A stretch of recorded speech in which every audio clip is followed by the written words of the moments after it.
The Housefellow role is deeply entrenched in the overall Carnegie Mellon experience. I look at it as a role that allows me to connect with students in a variety of ways. The Housefellow is the person that's responsible for the growth and success and development of that student outside of the academic context. My work as a Housefellow is to kind of make sure that my house feels like home for those students while they're living there.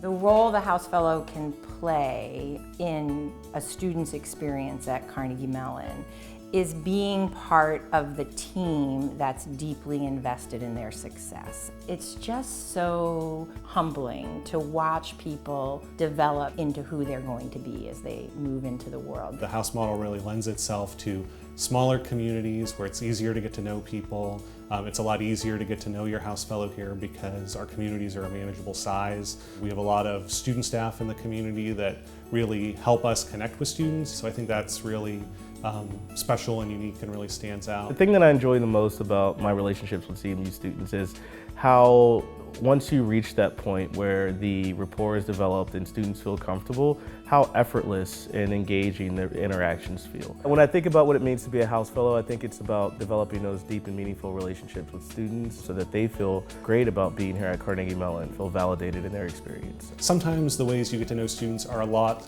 less formal, and that's really, really fun. You know, I have students that, I'll meet with for coffee or a milkshake or something like that, and, just get to hear about their families, you get to hear about what's going on with them at home. You really see the fruits of really investing in those relationships when students start opening up to you. I've been a Housefellow going into my 11th year here, and it's different every year, and it's good every year because you get to flex and bend with what the students are interested in. But what Housefellows really try to do is to sit there and ask the right question, ask the deep questions, as opposed to go in with a piece of advice or an answer at any moment. Our job is to explore the development of students alongside of them. Who you are matters as much or more than what you know. And I think a lot of our students are really naturally academically gifted and sometimes invest in that in a disproportionate way. I think there's a lot that is to be said for really being a good roommate and a really good person on your floor who is interested in what's going on with people. Those are some of the priorities I really try and push my residents to work towards.